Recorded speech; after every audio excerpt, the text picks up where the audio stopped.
තෙරුවන් සරණයි. ඔබ මේ සවන් දීමට සූදානම් වන්නේ පූජ්‍යපාද අලව්වේ අනෝමදස්සී ස්වාමීන් වහන්සේ සමග ශ්‍රාවක පිරිසක් පැවැත් වූ පෞද්ගලික සාකච්ඡාවක පටිගත කිරීමකටය.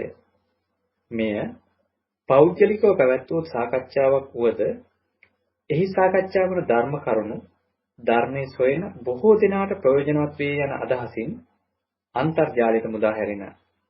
එම නිසා මෙහි පටිගත කිරීමේ ගුණාත්මක භාවයේ ඇතුළු අනිකුත් නොවැදගත් කරුණු සඳහා අවධානය යොමු නොකර සූත්‍රයට හා විනයට ගලපා බලා ධර්ම කරුණු පමණක් උකහා ගැනීමට උත්සාහවත් වන ලෙස මෙත් සිතින් සිහිපත් කරමු. තෙරුවන් සරණයි. මතක් කරගෙන ආසන්නහස මේ දවසට මජ්ජේ සූත්‍රය ගැන බලන්න. මජ්ජේ සූත්‍රයේ තියෙන කාරණා වලින් ටිකක් අර සක්කාය දිට්ඨිය ගැන තියෙන එක. සක්කාය සමුදය සක්කාය නිරෝධය නැදයි කියන එකයි පස්සේයි පස්ස සමුදයයි පස්ස නිරෝධය නැදයි කියන එකයි. අනේ කාරණාව චුට්ටක් පැහැදිලි කරලා දුන්නා නේද?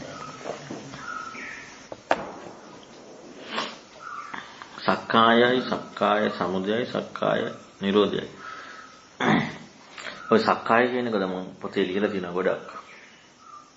සක්කාය කියලා කියන්නේ සුඛියත්වයට සැබෑ මාර්ගය. බුදුරණවහන්සේකට පැහැදිලි කරනවා පංච උපාස්කන්ධය කියලා. සක්කාය කියන එකට. එතකොට සක්කාය අන්තයක් සක්කාය සමුදය කියන්නේ සක්කාය හට ගැනීම අන්තයක්. උදේ බුදුරණවහන්සේ දැන් ওই ගාථාව කියන්නේ අන්ත දෙක යමෙක් තේරුම් ගත්තේ නැත්නම් එයා තේරුම් ගත්තේ නැහැ කියන්නේම මැද තැවරිලා මේ පැවැත්මක ඉන්නවා කියන එකනේ. හැබැයි අන්ත දෙක තේරුම් ගත්තා නම් එයා මැද තැවරෙන්නේ නැහැ කියනවා. ඒ කියන්නේ සක්කාය නිරෝධය කියන එක. දැන් අපිට හිතෙන්න පුළුවන් අන්ත දෙක තේරුම් අරගෙන කෙනෙක් ඉන්නවා මැද තැවරිලා. එහෙම නැහැ. ඒ කියන්නේ අන්ත දෙක වැටහෙනවා. හැබැයි මැදත් තැවරිලා. එහෙම නැහැ. අන්ත දෙක තේරුම් ගත්තා නම් මැද තැවරෙන්නේ නැහැ. එයා මැද පිළිබඳවත් එයාට ඥානයක් තියෙනවා. ඒ මැද තැවරීමක් වෙන්නේ නැහැ. අන්න එතකොට ප්‍රතිපදාව විතර වීමක් වෙනවා. දැන් සක්කාය කියන කාරණාව ගත්තට පස්සේ අපට හැම වෙලෙම තියෙනවනේ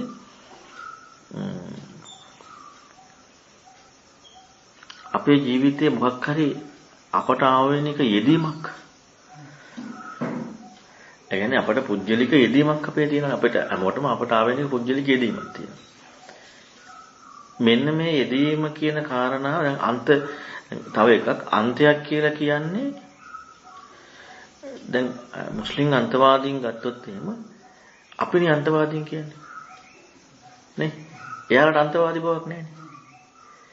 එතකොට එයාලා හරි දෙයක ඉන්නේ. බෞද්ධ අන්තවාදීන් කියනවා ඒ කට්ටිය. එතකොට ඒක යාලට. දැන් අපි ගත්තොත් බෞද්ධ අන්තවාදීන් කියලා ඉන්න කට්ටියන් යාලට එහෙම එකක් නැහැ. එතකොට අන්තයක් කියන කාරණාවක ඉඳීමක් කියද්දි අන්තයක් වෙන්නේ නැහැ. අන්තයක් වෙන්නෙත් නැහැ. ඒකට තව පැත්තක් ඇති වෙන්නෙත් නැහැ. ඒ කියන්නේ යාලා හරිම. දැන් අන්තවාදී බවක් පිටින් දකින්නකොට අන්තවාදී කියවට එයාලට හරිම දෙන්නේ යන්නේ. නෑ එයාලා නිවැරදිම දේ තුල ඉන්නේ. එයාලගේ කොනේ එයාලා නිවැරදිම දේ තුල ඉන්නේ. එයාලා අන්තික නෙමෙයි. එයාලා සත්‍යක ඉන්නේ. දැන් අපි ගත්තොත් ඔය පාස්කුපහරි එහෙම ගත්තොත් එයාලා සත්‍යවාදීම මේ ඒ ආගමේ හැටියට මේ දිව්‍ය ලෝකයන්ට කියන්නේ ඒකට න්යාල කරන්නේ. එතකොට එයාලගේ ඒ කාරණාව එයාලා සම්පූර්ණයෙන් හරි දෙයකයි එයාලගේ තුල ඉන්නේ. අපි පැත්තක ඉඳලා බලනකොට තමයි අපට පේන්නේ ආයක අන්තයක්. එතකොට එහෙනම් අන්තයක් කියන්න නම් තව පැත්තක් තියෙන්න ඕනේ නේ. අන්තයක් කියන තවත් පැත්තක් තියෙන්න ඕනේ. එහෙනම් අන්තයක ඉන්න කෙනෙකුට කවදාවත් ඒක අන්තයක් නෙවෙයි. අන්තයක ඉන්න කෙනෙකුට කවදාවත් ඒක අන්තයක් නෙවෙයි. එතකොට අපට ආවෙනික යෙදීමක් තියෙනවනේ. අපි ඒකේ ඉන්නවනේ. මොනවා හරි කාරණාවක් එක්ක. අපි දැන් මේ අද අපි කතා කරන්නේ කාමයයි, වැරදි කියලා කතා කරන්නේ කාමයයි, දුස්සීලකමයි. ඔයගේ දේවල් නෙවෙයි වැරදි කියලා කතා කරන්නේ. නෑ. මේ කාරණාව ගන්න පස්සේ අපි මොනවා හරි දෙයක්ම කියනවා. අපට මොනවා හරි ආවේනික චින්තනයක් තියෙනවා. අපට මොනවා හරි ආවේනික ස්වාධීනත්වයක් තියෙනවා. අපට මෙන්න මේ යෙදීම තමයි සක්කාය කියන්නේ. හැබැයි ඒක හරිනේ. දැන් අපේ ආවේනික යෙදීම හරි නැද්ද? අපි හිත වැරදිය කියන්නේ නෑනේ. අපි හැමෝම දැන් වැරදි දේවල් අතහැර ඇවිදilla අපි හරි දෙයක ඉන්න අපි හැම වෙලේම කැමති තියෙන්නේ. එතකොට අපි ඉන්න කාරණාව මොනවා හරි කාරණාවක් આવත් අපට ඒක අපි හරි දෙයක තමයි ඉන්නේ. අපිට ගන්තයක් වෙලා නැහැ. අපට සක්කාය කියන්නේ සුඛියත්වය. අපට ආවේනික යෙදීමක් කියන කාරණාව කවදාවත් අපට අන්තයක් වෙලා නැහැ. දැන් මම අර උපමාවෙම කියන්නම්කෝ. දැන් මුස්ලිම් අන්තවාදීන් කියනකොට අපි පැත්තකින් ඉඳලා ඒකට අන්තවාදී නම් අපි රජයක් හැටියට ගත්තොත් එහෙම එයාලට විරුද්ධ ක්‍රියාමාර්ගයක් ගන්නවනේ. අන්තවාදීන් කියලා දන්න නිසා එයාලට විරුද්ධ ක්‍රියාමාර්ගයක් ගන්නවා. එහෙනම් අනිවාර්යෙන් අන්තවාදී බවක් ආවනම් එයාලට විරුද්ධ ක්‍රියාමාර්ගයක් යෙදෙනවමයි. දැන් එයාලගේ දේ තුල එයාලට විරුද්ධ ක්‍රියාමාර්ගයක් යෙදෙනවනේ. නෑ. මොකද එයාලා හරි දේ තුල ඉන්නේ. එතකොට අපි ඉන්න කාරණාව අපේ සුඛියත්වය කියන අපට ආවේනික වූ යෙදීම තුල අපට තියෙන නිර්වද්‍ය භාවයක් නෑ. අපට තියෙන්නේ අන්ත බවක් නෙවෙයි නෑ. අපට සත්‍ය බවක් නම් තියෙන්නේ. අපට කවදාවත් අන්තය කියන ඥානයක් එන්නේ නැහැ. අන්තය කියන ඥානයක් එන්නට නම් අපිට වෙන පැත්තකට අපි හතල් වෙලා තියෙන්නට ඕනේ. නැත්නම් අන්තයක් කියන ඥානයක් එන්නේ නැහැ. එතකොට සක්කාය කියන කාරණා මම කියන්නේ කලින්ම කිව්වේ අන්තයක් කියලා දෙකක් තේරුම් අරගෙන Nirodhiයට ඇවරිලා ඉන්නවා කියන එකක් වෙන්නේ නැහැ. අන්තේ තේරුම් ගත්තාම යෝ උභාන්තේ විජිත්වාන මජ්ජේ මන්තාන ලිප්පති. මට තවරෙන්නේ නැහැ. අන්ත තේරුම් නොගැනීමෙන්ම අන්ත බවක් හම්බෙලා නැහැ. සත්‍ය බවක් හම්බෙලා තියෙනවා. අන්ත බවක් හම්බෙලා නැහැ සත්‍ය බවක් හම්බෙලා තියෙනවා. ඒ කියන්නේ අපට ආවේනික මොනවා හෝ දැන් අපි ආනිච්ච දුක්ඛ නාම වශයෙන් විමසනවා වෙන්න පුළුවන්. පටිසමුප්පාද වශයෙන් විමසනවා වෙන්න පුළුවන්. ඊළඟට බොජ්ජංග වශයෙන් භාවිතා කරනවා වෙන්න පුළුවන්. මොනවා දැන් අපට ආවේනික දෙයක් නෙමෙයි. මොකද දැන් මේ කරුණු මම අර පොතේ විග්‍රහ කරලා තියෙනවා. මේ කරුණු ඒ ඉන්දිය සමාජයේ තිබිච්ච දේවල්. බොජ්ජංග භාවිතය තිබ්බා. නිවන ප්‍රහාණය තිබුණා. මෛත්‍රී භාවිතය තිබුණා. රූප වේදනා සංකාර කියන අනිත්‍ය දුක්ඛ වශයෙන් දැකපු ප්‍රභාවය තිබ්බා. මේ සෑම දෙයක්ම ඒ සමාජයට ආවේනික විමුක්තිගාමී සමාජයට ආවේනික දර්ශන. මම නොවන බව, මගේ නොවන බව, මට අයිති නොවන බව සත්‍ය වශයෙන්ම දැක්කා. බුදුරණවහන්සේ ධර්මයෙන් තොරව. හැබැයි ඒ කාරණාව තුල යෙදීමක් තියෙනවා. ඒ කියන්නේ දැන් මම කිව්වොත් එහෙම දැන් ડોක්ටර්ට ආවේනිකව තේරුණා කියලා මෙතන මම කියන කාරණාව ගන්න එක වැරදි කියලා. ඒක ડોක්ටර්ට නේද කියන්නේ. ඒ කියන්නේ ડોක්ටර්ට යෙදීමක් තියෙනවා. මොකද්ද යෙදීම? මම කියලා ගැනීම සම්පූර්ණයෙන් වැරදි කියලා යෙදීම තියෙනවා. ඒකෝට මේ සියල්ලක්ම මේ විමුක්තිකාමී සමාජයේ එදත් තිබුණා අදත් තියෙනවා. ඒ කියන්නේ පුදුම කියන්නේ. දැන් වද මම ඔය සමහර ලාවට ඔය ටික ඔය ඒ ප්‍රතිපොඩ බලනවා. අදටත් වේදේ තුන වේදේ කියලා කියන්නේ බුදුරණවහන්සේ ධර්මයට වඩා පරණයි. 3500ක්. ඒක කෙනෙකුට කියන්න පුළුවන් නේ. බුදුරණවහන්සේ ධර්මයෙන් උරකම් කරලා ගත්ත කරුණු කියලා නෑ. ඊට වඩා පරණයි. අදට මේ දර්ශනේ ඒ විදිහටම තියෙනවා. දැන් අපට අද තියෙන්නේ මේ කරුණු ඇහෙනකොට බුදුදහම කියලානේ. පොඥංග භාවිතා කරනවා කියනකොට අනාත්මය කියනකොට අනිත්‍ය දුක්ඛ අනාත්ම කියනකොට පංච උපාස්කන්ධ අපට මතක් වෙන බුදුදහම කියලා. නමුත් අර සමාජයේ තිබිච්ච එක. හැබැයි මේ මොන දේ තිබුණත් ඒ සියල්ලට ඒකේ අවසානයේ තියෙන අපි අර බොරුවට කියන ආත්මයක් නෑ කියලා. හැබැයි අපට නෙවෙටෙන්නේ. අපි කොහෙන් හරි ගිහිල්ලා අවසානයේදී හිර වෙලා නැද්ද මේ අපි වැටෙහිම දැන් ඔය වේදේ තියෙනවා අසකරණාසි දිවකයට පිළිසරන මනස. දැන් අපි දැන් උන්නා බ්‍රාහ්මණ සූත්‍රයෙන් දන්නවනේ. දැන් උන්නා බ්‍රාහ්මණයා කියන්නේ ඒ ප්‍රශ්න අහන්නේ උන්නා බ්‍රාහ්මණය බුදුරණවහන්සේගේ ශ්‍රාවකෙක් හැටියට නෙමෙයි බ්‍රාහ්මණෙක් හැටියට. ඒතකොට මේ අහන ක්‍රමයෙන් මෙයා දන්නේ එකක් අහන්නේ. ඒ අහනවා අසකරණාසි දිවකයට පිළිසරන මොකද්ද කියලා. මනස. වේදෙත් තියෙනවා ඒක. අසකරණාසි දිවකයට පිළිසරන මනස කියලා වේදෙත් තියෙනවා. ඊළඟට මනසට පිළිසරන මොකද්ද කියලා අහනවා බුදුරණවහන්සේගේ. වේදේ තියෙනවා මනසට පිළිසරන බුද්ධිය කියලා. ඊළඟට බුද්ධියට පිළිසරන මොකද්ද කියලා වේදේ තියෙනවා ආත්මය. දැන් මේ ක්‍රමේ යන්නේ. එතකොට දැන් බුදුරණවහන්සේ මේ ක්‍රමේ ආත්මයක් එන්නේ නැති වෙන විදිහට විග්‍රහ කරනවා. හැබැයි ආත්මයක් එන්නේ නැහැ කියලා කියන්නේ දැන් අපි හිතාගෙන ඉන්නවා ආත්මයක් එන්නේ නැහැ කියනකොට මේ අපිට මතක් වෙන්නේ ඊළඟ ජීවිතේ ඒකාන්ත වෙනවා කියන එකනේ. නේ අපිට දැන් අත්දැකීමේදී අපි ගත්තාම අපිට නෙමෙයි ඕන විග්‍රහයක් තේරෙන්නේ. ඉතින් ඒකාන්තයෙන් ආත්මයක් තියෙනවා. එහෙනම් ඕනම විග්‍රහයක් වැටහෙන්නේ අපටනේ. වෙන කාටවත් නෙමෙයි. ඒ කියන්නේ අපට අහුවෙන්නේ නැති ඒකාන්ත වූ ආත්ම ස්වභාවයක් තියෙනවා. ඒතකොට බලන්න මේ වේදේ තියෙන කාරණාව, ඒ වේදේ විග්‍රහ කරගෙන ආපු කාරණාව කොච්චර එයාලගේ ස්වභාවය සත්‍යවාද. ඒතකොට එතනින් එහා දෙයකුයි ඔය චින්තනයේ යොමු වෙච්ච අයට එතනින් එහා දෙයකුයි බුදුරණවහන්සේ ධර්මය හැටියට කියන්නේ. ඒ කියන්නේ එතනින් එහා දෙයක් කියන්නේ මේ ලෝකයට පේන්නේ නැති තව විග්‍රහයක් වෙන්න. එතකොට දැන් සක්කාය කියලා අපට අර ඕන ක්‍රමයකට මොකක් හරි හම්බෙන්න පුළුවන්. පංච පාස්කන්ධ අනිත්‍යයි දුකයි, පටිසමුප්පාද ධර්මය මේක මේ මොහොතේ හට ගන්නව නැති වෙනවා. මේ බොජ්ජංග භාවිතේ මේ ඕන දෙයක් හැබැයි Tamanට ආවෙන එකයි. Tamanගේ අත්දැකීම. Tamanගේ එදීම. දැන් ඒක හරිනේ. සක්කායන්තයක් වෙලාද? නෑ. ඒක හරිනේ. අර මං ගැන කිව්ව අන්තවාදියාට වැරද්දක් නෑ නේද? අන්තයක් වෙලා නෑ. ඒක හරි. සක්කාය අන්තයක් වෙලා නෑ. සක්කාය අන්තයක් කියන කාරණාව දැනගන්නට නම් සක්කාය අනිවාර්යයෙන්ම සක්කාය සමුදාන්තයේ බවත් අන්න ඥානිය තියෙනට ඕනේ. නිරෝධී නොතවරෙන්නටත් ඕනේ. එහෙම නැතුව අපි මොන විදියට කල්පනා කරත් සක්කාය කියන කාරණා මොකද අපි සක්කාය කියන එකට පංච උපාස්කන්ධය කියලා හරි මොනවා හරි දාගෙන අපි ඒ කරුණු එක්ක දැන් අපි මෙහෙම හිතන්නකො සක්කාය කියන්නේ පංච උපාස්කන්ධය. පංච උපාස්කන්ධය අන්තය, පංච උපාස්කන්ධ සමුදය අන්තය, නිරෝධය මැද කියලා දැන් ওই ටික තේරුම් ගත්ත යෙදීමක් අපිට නැද්ද? ඒ කරුණු ටික තේරුම් ගත්ත යෙදීමක් අපි තුල නැද්ද අපට ආවේනේ? පංච උපාස්කන්ධය හරි පැත්තක. පංච උපාස්කන්ධ හට ගන්නවා කියන එකත් හරි. නිරෝධය තමයි මැද. මෙන්න මේ දකින්න විදිහ මේ කාරණාවට ආවේනික වූ මේක නිවැරදි කියන අපට ආවේනික දැක්මක් තියෙනවා. දැන් අපි ඊදීම ඉන්නවා. අන්නේ ඊදීමයි සක්කාය කියන්නේ. දැන් ඒක හරි. ඒකෝ සක්කාය කියන ඥානය නැහැ.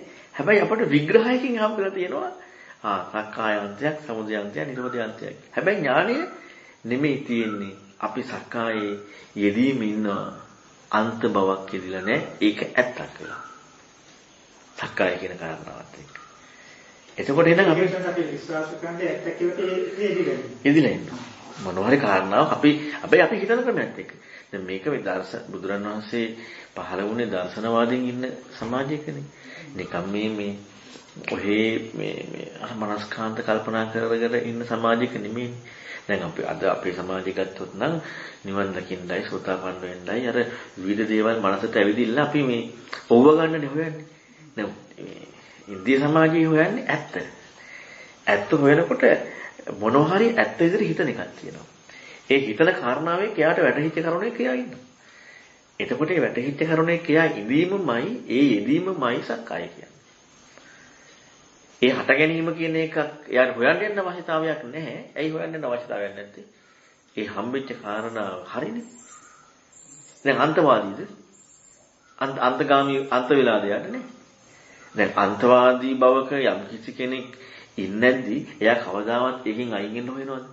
එයා හැම වෙලෙම හොයන්නේ ඒක තහවුරු කරගන්න හොයන්නේ. එතකොට අපි යම් කිසි දැක්මක් තුළ ඉන්නවා නම් අපට ඒක සත්‍යයක් නම් අපි අන්තයි කියලා අපට හම්බෙලා නැහැ. එහෙනම් අපට තවත් ඒක තහවුරු කරගන්න ඕන නැත්තේ. එයා මේකෙන් පැනලා හොයන්න දඟලිල්ලක් නැහැනේ. එයා ඒක එක්කමයි. එතකොට අපි මොන විදිහට විග්‍රහයකට ගියත් අන්න අපට ආවේනික යෙදීමක දැක්මක් තියෙනවා නම් ඒක අන්තයක් අන්ත බවක් නෙමෙයි අපිට තියෙන්නේ ඇත්ත බවක්. අපිට තියෙන අන්ත බවක් නෙමෙයි ඇත්ත බවක්. එතකොට එන සක්කාය හොයන්න යන්නේ සක්කාය සමුදයක් හොයන්න යන්නෙත් නේ. මේක හටගත්තේ කොහොමද කියලා හොයන්න යන්නෙත් නේ. දැක්ම කොහොමද කියලා හොයන්න යන්නෙත් නේ. හටගත්ත දේ හොයන එක නෙමෙයි ඇත්තටම ප්‍රධානම කාරණාව. අපි දැන් අද ගොඩාක් කෙනාවට මේ අද හුරු වෙලා තියෙනවා මේ හට ගැනීමක් හොයන කියලා. හට ගැනීමක් හොයන එක නෙමෙයි ප්‍රධානම කාරණාව. පිරිසිදු හොයන එක. දැන් අපි හට ගැනීමක් හොයන්න කියලා යන්නේ මොකකද හට ගැනීමක් හොයන්නේ? හරිද? ඒක අපිට තාත්වික අර්ථයක් තියෙන්න ඕනේ මොකක් හට ගන්නවා කියලා හොයන්නේ. අර කාට ගන්නවා. එහෙම කියන්න බෑනේ. අපට මේ කරුණ කියන්නේ මොකද්ද කාරණාව කියන එකට ගන්න එකනේ හොයන්න තියෙන්නේ. එහෙනම් අපට ඉස්සල්ලාම තේරෙන්න ඕනේ මේ කියන කරුණ මොකද්ද කියලා. ඊදෙන කරුණ. එහෙනම් සක්කාය කියන්නේ මොකක්ද කියන කාරණාව පිළිබඳව ඥානයක් නැතුව ඒක පිළිබඳව වැටහීමක් නැතුව අපිට මේක හටගන්නේ කොහොමද කියලා හොයන්න යන ඒ වචනේම නිෂ්ඵලයි. ඒ දන්නේ නැති දයන්නේ හොයන්නේ. ඉතින් දන්නේ නැති දෙයක හට ගැනීම හොයන්න කොහොමද බෑ? ඉස්සෙල්ලා මේක මොකද්ද කියන කාරණා හොයන්නට ඕන. හට ගැනීමක් ගැන හොයන එක නෙමෙයි පළවෙනිම කාරණාව. හට ගැනීමක් ඇත්තටම හොයන්න දෙයක් නැහැ. හට ගැනීම ඥානයක් ඇති වෙනවා පිරිසිදු වෙන කාරණාවක් වෙනවා. මොකද්ද සක්කාය කියන්නේ? මොකද්ද මේ ඉදිච්ච මට මේ මම කියලා මේ හිතන කාරණාවේ ස්වභාවය මොකද්ද? මෙන්න මේක හොයන්න යොමු වෙන තැනදී තමයි අන්න හට ගැනීම කියන ඥානයක් එන්නේ. එතකොට මේක හොයන්න යමු වුණොත් අන්න සක්කාය අන්තයයි සක්කාය සමුදය අන්තයයි මේ පැති දෙකක් මේක. මේ පැති දෙකක් කියන කාරණාව එක එයාට මේ ඥානියත් එක්කම නිරෝධය කියන කාරණාවක තැවරීමයි. මම මේ අනිත් එකක් එක්ක උදාහරණ කියන්නම්කෝ. සැප කියන කාරණාව කතා කරන්න පුළුවන්ද දුක කියන එකක් නැතුව? කතා කරන්නේ නේද? අපි කියමු සැප විතරයි තියෙන්නේ. සැප විතරක් නැතින සැපක් නැහැ. සැප විතරක් නම් තියෙන සැපක් නැහැ. සැප කියන්නේ මොකක් එක්කද? දුක එක්කනේ. දුකට සාපේක්ෂයි. එතකොට අපි සැප කියලා කොච්චර කතා කරත් අපි සැපක ඉන්නවා කියලා කතා කරන්නේ දුක කියන එකක් එක්කමයි. ඒකාන්ත සැපක් කියන කාරණාවක් කතා කරා නම් එතන සැපක් නැහැ. මනින්න විදියක් නැහැ සැපයි කියලා. දුක කියන කාරණාවක් කතා කරන්නත් බෑ සැපක් නැත්තම්. දුක කියන කාරණාවක් විතරක් නම් තියෙන්නේ. එතන දුක කතා කරන්න බෑ.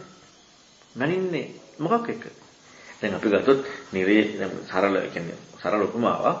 නිරේ ඉන්න මිනිස්සු නිරසත්තුන්ට එයාලට අර සැපද දුකද කියලා මේ මැනීමක් නෙමෙයි ඒ විදවිල්ල ඉන්නවා ඉතරයි. දැන් අපි මේ ඉන්නේ වටිනා දෙයක.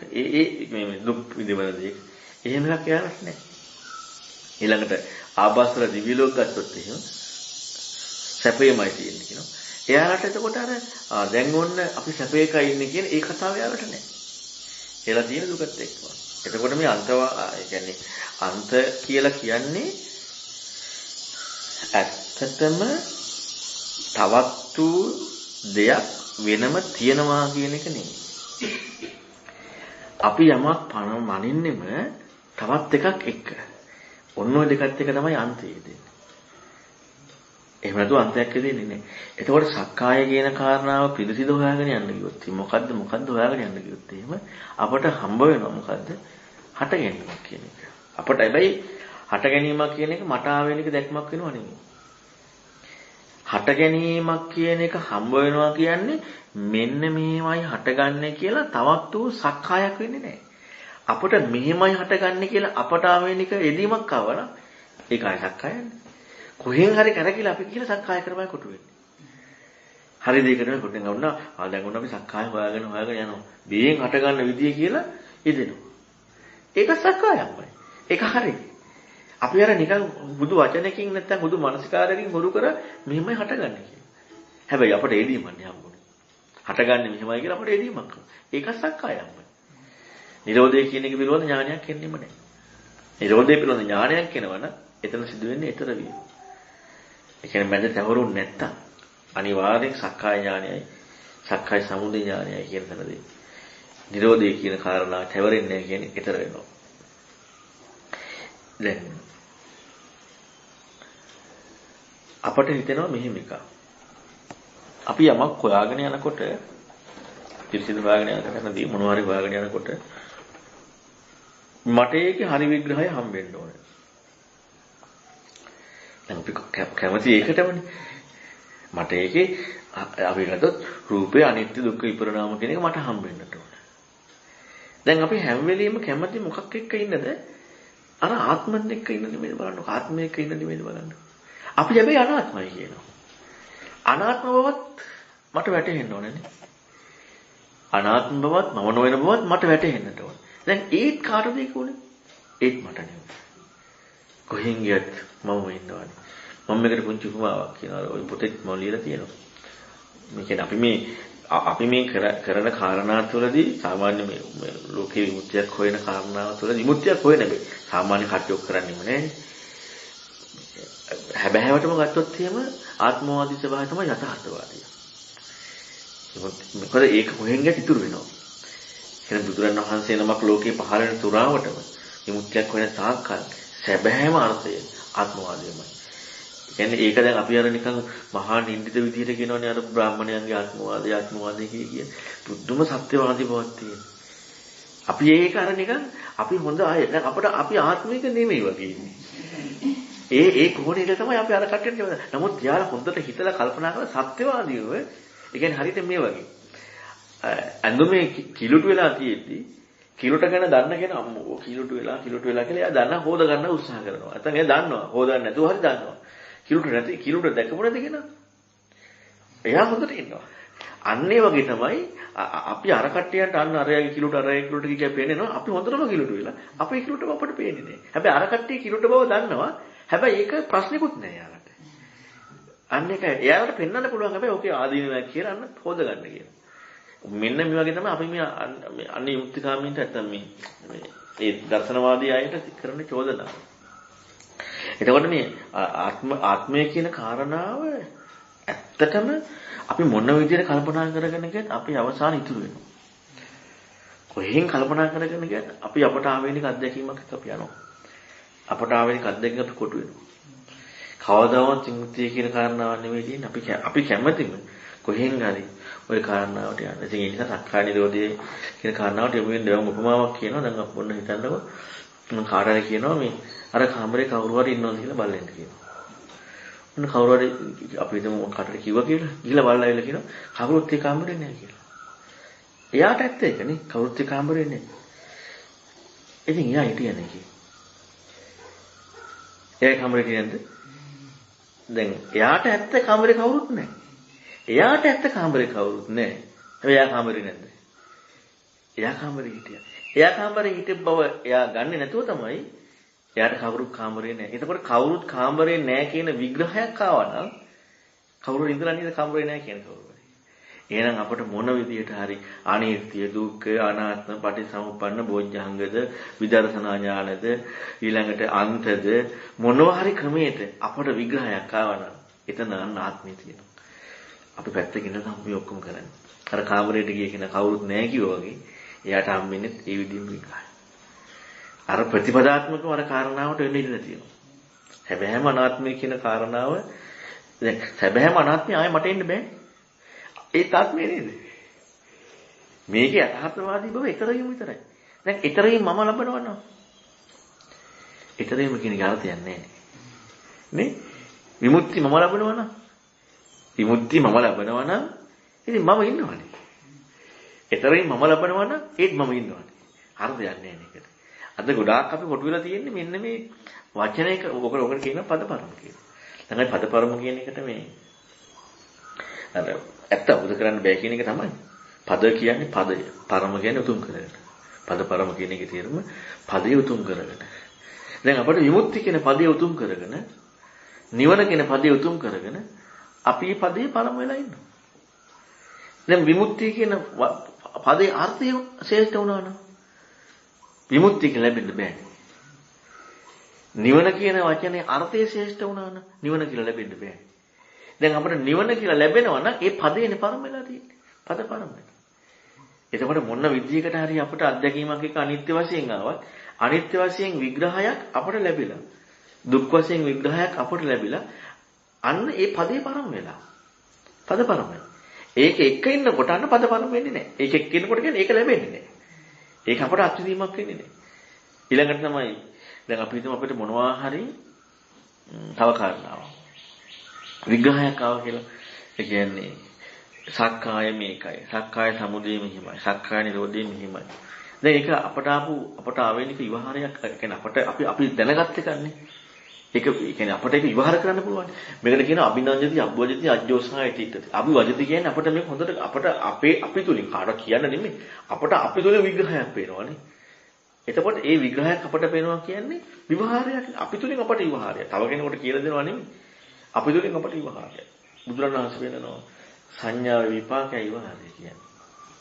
එතන විවහාරයක් අපට මෙහිම ආවේයි මේක අන්තයක් මෙන්න මැද මෙන්න මෙහිම හරියට දකින්නේ කියලා අපට අපි තුලින් අභිවදති කරන්න විවහාරයක් ආවේ මොකක් විපාකයක් ඇටියෙද?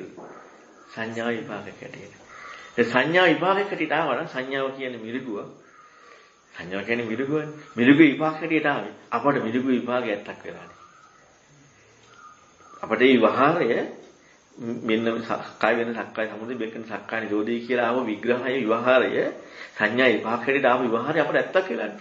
ඉතින් අපට සංඥාව මිරිගුවක් වෙලා නෙවෙයි අපට හම්බෙලා තියෙන්නේ ඒක විපාකයක් වෙච්ච දේ සත්‍යයක් කියලා. ඒතර සම්පූර්ණයෙන්ම ඊතර වීම කියන එකට වඩා අද ආත්ම තමා කියන කාරණාවට ආවේනික වූ තමන්ට තේරෙන කාරණාව විග්‍රහය කරලා තියෙනවා. හැබැයි ඊතර වීමක් වෙන්නේ නැහැ. ඒකට තමයි ආත්මතුල බැස ගැනීම කියන්නේ බැසෙවිලා ඉඳ ගැනීමක් නේද? ඔව් ඒක නැති වෙන්නේ නැහැ. ඒ කියන්නේ මේක එකම එක ක්‍රමයයි තියෙන්නේ. එකම එක ක්‍රමයයි. ඒ තමයි හිතන ක්‍රමය සහිතව සත්‍ය කියන කෙනෙකුට අනුගත වීම. හිතන ක්‍රමය සහිතව හිතපු දේ එක නෙමෙයි. දැන් අපි යන්නේ හිතපු දේ එක. අපට වැටහීමක් ලැබෙනනේ. අපි යන වරද්දවාගෙන තියෙනවා ප්‍රඥාව කියන්නේ වැටහිච්ච දේ කියලා. ප්‍රඥාව කියන්නේ ප්‍රඥාවේ ආහාරය සුසුසා පරිච්ඡා. ආහාර දේ අනුව ප්‍රශ්න කරමින් හිතන එක. ඕකයි ප්‍රඥාවේ ආහාරය. අපි යන ප්‍රඥාවේ ආහාරය කියලා හිතන් ඉන්නේ අපට වැටහිච්ච දෙයට. ඔන්න අපට මේක තේරෙනවා. ඒකට නෙමෙයි ප්‍රඥාව කියන්නේ. සුසුසා පරිච්ඡා. අපට මේ කරුණු ටික නැති වෙච්ච වෙලාවක ප්‍රඥාවද නැහැ. ප්‍රඥාවේ ආහාරය නැත්තම් ප්‍රඥාව නැහැ. බේන් සක්කාය කියන්නේ මේක. බේන් අනිත්‍ය කියන්නේ මේ දැන් අපිට වැටහිලා. දැන් අපි අහපු දෙයක ප්‍රශ්න කර කර ඉවසන්නේ. අහපු දෙයක ප්‍රශ්න කර කර ඉවසීමයි ප්‍රඥාව කියන්නේ. ඇයි එහෙම වෙන්නේ? එයා සත්‍යවාදී නිසා එයාට කිසිදු දෙයක් හරිය කියලා ගන්න බෑ. හරිය කියලා läග් ගන්න විදියක් නැහැ. හැබැයි läග් ගන්න විදියක් නැහැ කියන එක හරි වෙන්නත් බෑ එයාට. ඒ කියන්නේ läග ගන්න විදියක් නැහැ මෙතන කියලා ඒක හරි වුණොත් එහෙම ආයෙත් හරි කියන පැත්තකට ආයෙ කොට වෙලා. ඒ läග ගන්න ඉන්නේ නැති බවක් එයාට හම්බ වෙලා. ආයෙ läග ගන්න. ඒකයි බුදුරණවහන්සේ කියන විභවේන භවස්ස නිස්සරණ මානස. මේ ලෝකයා විභවයෙන් භවයේ නිස්සරණයක් හොයනවා. හැබැයි ඒ සියල්ලක්මත් භවයයි. ඇයි හැම එකක්ම පිළිකුල් කරනවා. හැම එකකම ඉන්නේ නැති බවක් තියෙනවා. ඔක්කොම ඒ කියන්නේ කිසි දෙයක läග ගන්නෙ නැහැ. කිසි දෙයක läග ගන්නෙ නැහැ කියන කාරණාව läග ගන්න. අර දීගණක් ඇවිදලා බුදුරණවහන්සේට කියනවානේ මම මේ ලෝකේ සියලු දෘෂ්ටි රුචි කරන්නේ නැහැ. හැම දෘෂ්ටියම රුචි කරන්නේ. ඒකට ඔබ කැමතිනේ. ඒක රුචි කරනවා. සියලු දෘෂ්ටි රුචි නොකරන බව තුළ එයා ඉන්නවා. එතකොට läග නොගැනීමක් කියන විග්‍රහයක් එක්ක අපි ඉන්නවා. ඒක läගගෙන. අන්න එක විභවයෙන් භවයේ නිස්සරණ හිව්වට ඒත් භවය. එතකොට අපට වැටහීමක් නෙමෙයි තියෙන්නේ. දැන් ඔන්න ওই ප්‍රතිත්‍යක් ගත්තට පස්සේ එහෙනම් සක්කාය කියන්නේ මොකද්ද? දැන් හැම වෙලෙම ප්‍රශ්න කියලා නේද දෙන්න තියෙන්නේ. හරියට මේ විග්‍රහය ආවනම් ප්‍රඥාව අපේ ප්‍රඥාව ඉස්මතු වෙන්නට නම් ඇහෙන විග්‍රහය හරියන්න ඕන. සුසුසා. පරිපුච්ඡා වෙන්නට ඕන නැති ප්‍රශ්න කරගෙන එක. අපිට මේක බේන් සක්කාය. බේන් සක්කාය සමුදය කියලා අපට වැටහීමක් ආවනම් ප්‍රඥාව නෑ. ප්‍රඥාව නෑ. අපි තියෙන්නේ ඒ කාරණාව එක්ක යෙදීමක läගගෙන ඉන්නවා. දැන් ඒක හරි. ආය සක්කායකම කොට වෙනවා. ප්‍රශ්න කිරිල්ලක් නෑ. එහෙනම් අපිට මෙන්න මේක ඉස්සල්ලාම තියෙන්නේ. හොයන්න. මොකද මම මේ දවස්වල මේ පොඩි කරුණක් කියනවා හොයන්න. මං කවුද කියලා. දැන් අපි හොයන්නේ නැති කෙනා ඕක ඉන්දියාවේ හැම තැනම හොයනවා. මං කවුද කියලා. අපි කොහෙන් දැන් අපිට මේක දැන් හොයාගෙන යනකොට අපි හැම වෙලේම මොකක් හරි උත්තරයක් නේ අපට අවශ්‍ය. හරියට ඔක හිතනවා නම් යන්නේ හරියට අසරණ වෙනවා. උත්තරයක් නැහැ. ඒ කියන්නේ මම කවුද කියලා අපට තේරෙන මට්ටමේ ඉඳලා කේස්ද අපේ නම මටද ඊළඟට මොකකටද මම කියලා කියන්නේ. දැන් අපි මම කියන දේ කියන එක දන්නේ නැතුව මම කියන්නේ මොකද්ද කියලා හරියට දන්නේ නැතුව ඇයි අපි ලෝකයේ දේවල් එක එකතු වෙලා ඉන්නේ? දැන් මම කියන්නේ කෙස් වලටද ලොම් වලටද නැත්නම් මට පේන දෙයටද මං හඳුන ගන්න දෙයටද හිතන දෙයටද ඊළඟට නැත්නම් මගේ නමටද මේ මොනවත් කියන එකක් දන්නේ නැහැ. හැබැයි අපි ඒකත් එක්ක එකතු වෙනවා. දැන් ඒතරම් ඒ කියන කියමන තුනම අඥානකම නේද? දන්නේ නැති කාරණාවක අපි එකතු වෙනවා. මම කියන්නේ කවුද කියලා දන්නේ නැති කාරණාවක් එක්ක අපි එකතුලා ෂෝක් එකට වැඩ කරගෙන යනවා. ඇහෙන් රූප දැකලා ෂෝක් එකට ඉන්නවා. කනෙන් ශබ්ද අහලා ෂෝක් එකට. හැබැයි ඒ වෙන මම කවුද කියලා දන්නේ නැහැ. ඔන්න ඔය කාරණා අපි හිතන්න ගත්තා නම් එහෙම අපට මේ කියන්නේ ඇත්තටම අර බුදුරණාහි වෙනද ධර්මයේ තුලට හිතන්න ලොකු රුකුලක් තියෙන්නේ අන්නේ කාරණා. ඒ කියන්නේ අපට අවංකව අපේ ජීවිතයේ දෙන සත්‍යවාදී දෙයක් එක්ක හිතන්නට ඕනේ. අපේ ජීවිතයේ දෙන අපේ ජීවිතයේ දෙන සත්‍යවාදී බවක් අපට හම්බුනේ නැත්නම් අපි හිතන දේවල් ඔක්කොම මේ මනෝලෝක විතරයි. සක්කාය කියන කාරණාව පිළිබඳව අපි හිතන දේ අපි අලුතෙන් ආරෝපණය කරගත්ත දේ අපි හිතාගත්තාම අපට අලුත් විග්‍රහයකුත් තව දාගන්න පුළුවන්. දැන් එලිච් එක අපට අවංකව දැන් තියෙන ප්‍රශ්නේ නෙමෙයි. අපට අවංකව දැන් තියෙන ප්‍රශ්නේ හිතන තැනදී තමයි අන්න අර කරුණේ දැන් ඒ මජ්ජේ සූත්‍රයේ ඒ කියපු කාරණාව බුදුරණවහන්සේ එතන මේ පාරායන වග්ගී ඉදිරිපත් කරන්නේ පස්සේ කියන එකටනේ. ඒක අවසානයේ උතුරන දේශනා කරන ඔය හයම හරි. හැබැයි මම උතන අදහස් කරේ පස්සේ ඒකවන්ත පස්ස සමුදයන්ත පස්ස නිරෝධ මජ්ජී කියන කාරණේ මම අදහස් කරේ. එතකොට දැන් ඇයි එහෙම වෙන්නේ? ඒ කෙනා හිතන විදිහත් එක්ක එයාගේ ප්‍රශ්නයත් එක්කයි බුදුරණවහන්සේ ධර්මයේ. දැන් එයාට එලිච්ච කාරණාවක් නැති එකක් එයාට ඇහුනොත් එහෙම එයා ඒක ආයේ මානසිකව ගොඩනගාගත් සංකල්පයක් විතරයි නේ.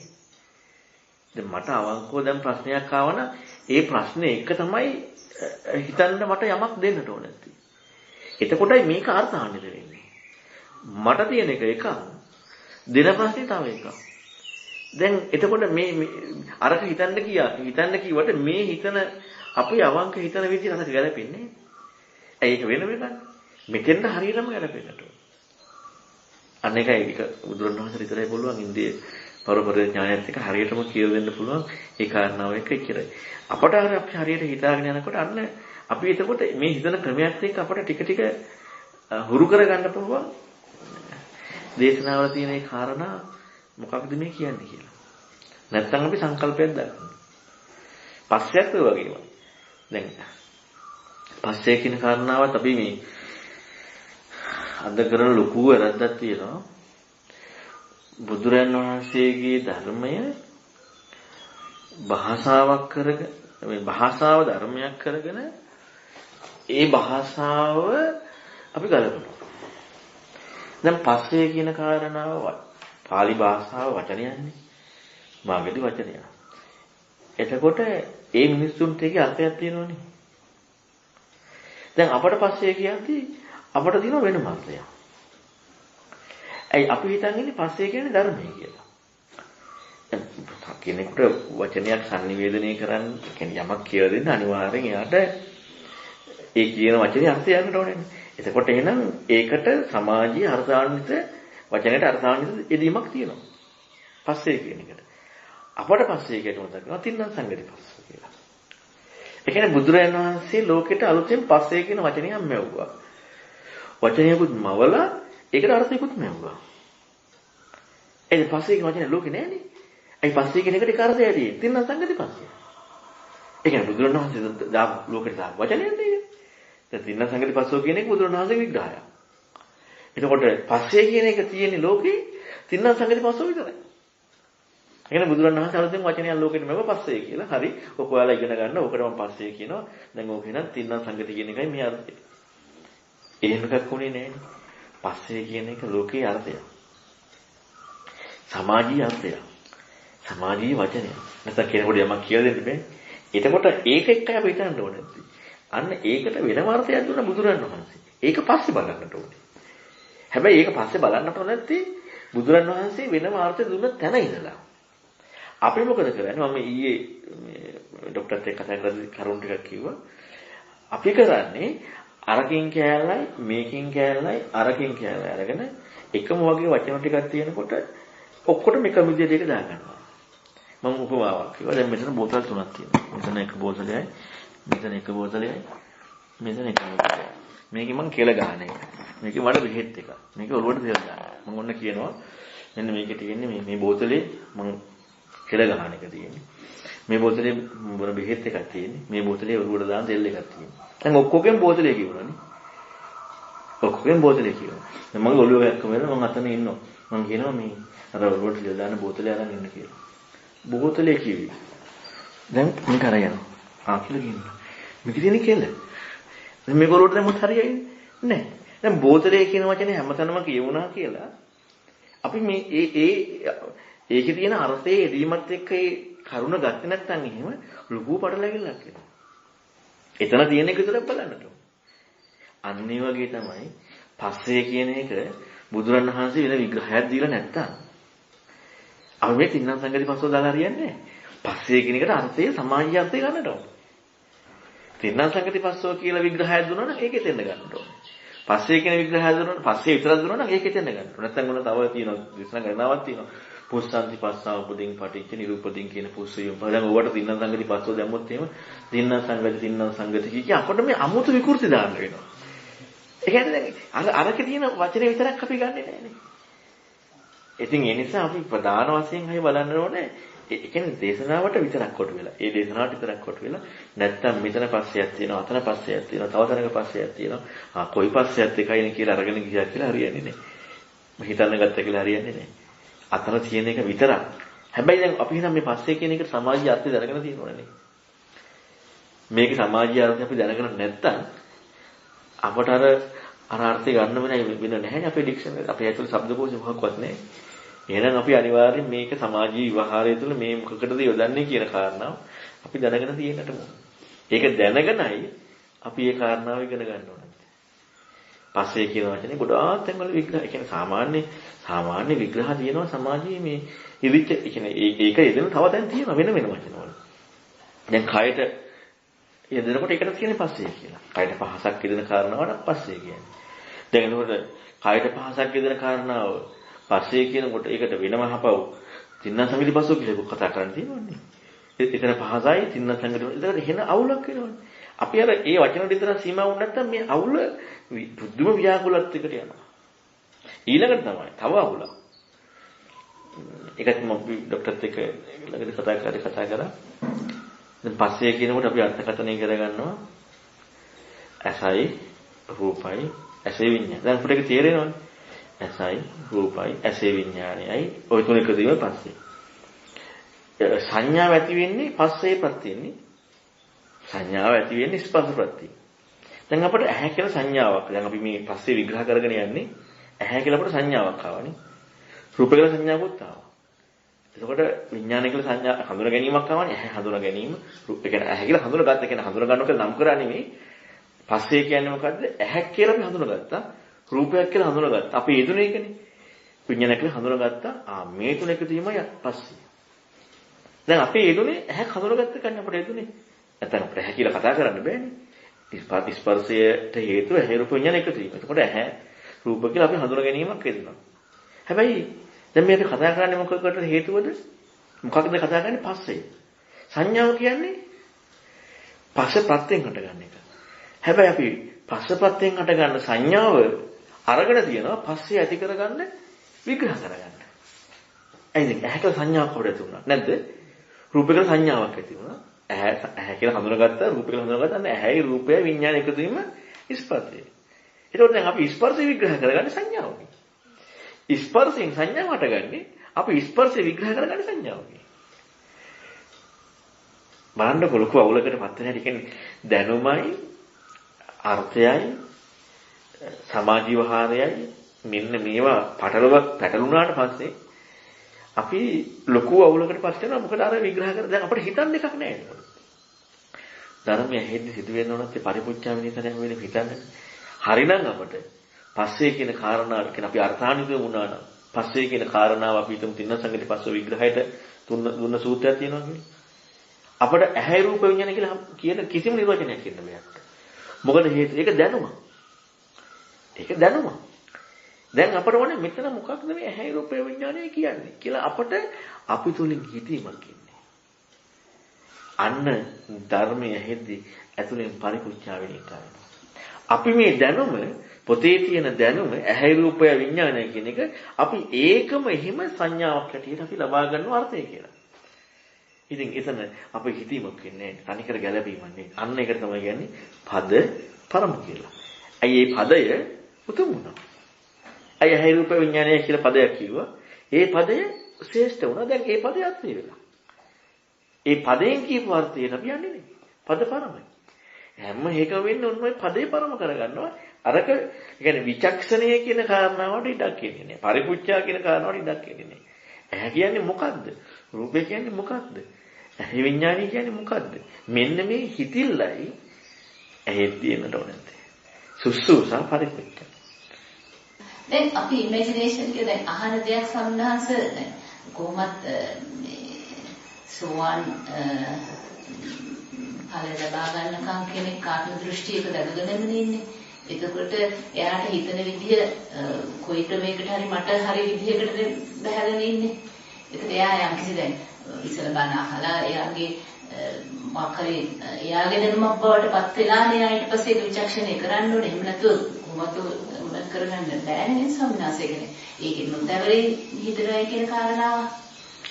මෙහෙම අහගෙන යනකොට යමෙක්ගේ හිතේ චින්තාමය වශයෙන් එකක් එනවා නේද සංඥාස මෙහෙමයි කියලා ඒක තමන්ගේ දැක්මක් විදිහට ඉස්සලා කොහොමද දෙන්නේ? දැන් මම මේ ළඟදී කිව්වා අපි දෙවෙනි පාර්ශ්වය වෙලා ධර්මය ඉගෙන ගන්න ඕනේ කියලා.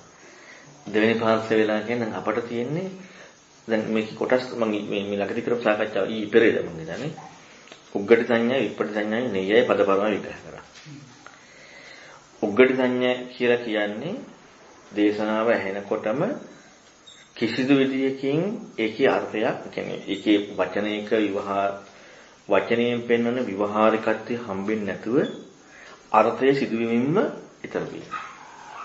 ඒ කියන්නේ කවුද ප්‍රේස පරිබ්‍රාජකයා වගේ. ඒ කියන්නේ ඒකේ කියන කාරණාව මට ගෝචර වෙලා නැහැ. ඒ කියන්නේ මගේ විවහාරිකත්වයට හම්බෙලා නැහැ කියන විදිහ එක්කම හිතුණා. හිතීම තිබ්බා.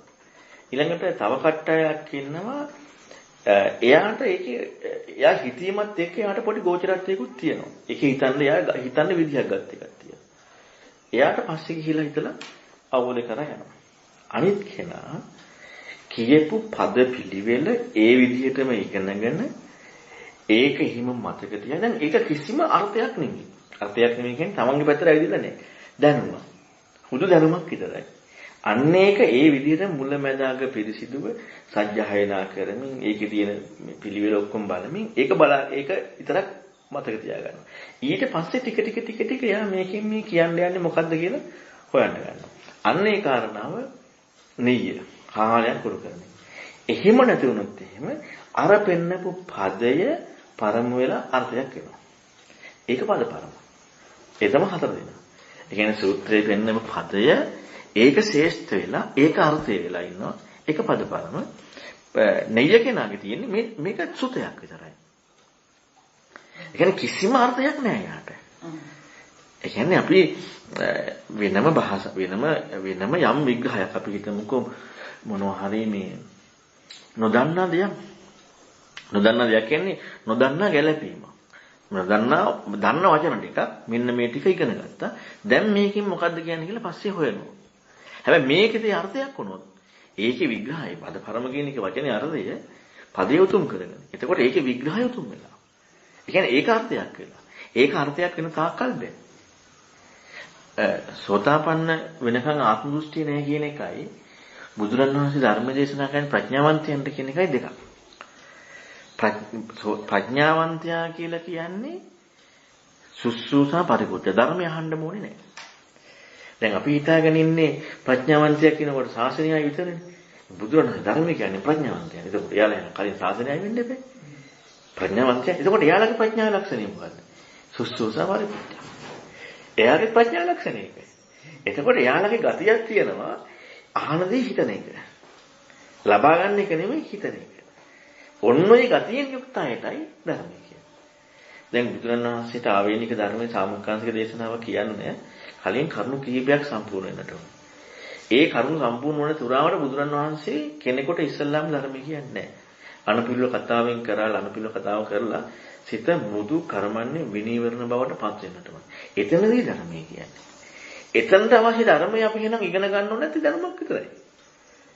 දැන් එතනනේ ධර්මයේ බුදුරජාණන් දේශනා කරන්නේ. මෙතනට වැටෙන කාරණාව මේ කරුණ ටිකත් එක්ක වැටෙන කාරණාව අපට කලින් ඇහෙද්දී අපි ඉගෙන ගත යුත්තේ වෙනම මේ දැනුමක් සුදයක් හැටියට විතරයි.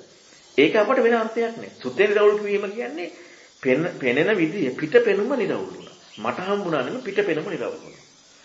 දැන් සම්මත නියාම සූත්‍රයේ සද්ධම්ම සම්මෝධ සූත්‍ර තුල පැහැදිලි කරනවා යම් කිසි කෙනෙක් පදපිලිවෙල හරියට ඉගෙන ගත්තේ නැත්තම් අවබෝධ කරන්නේ නැහැ කියලා නෙමෙයි කියන්නේ. ශාසනය විනාශ කරනවා කියලා.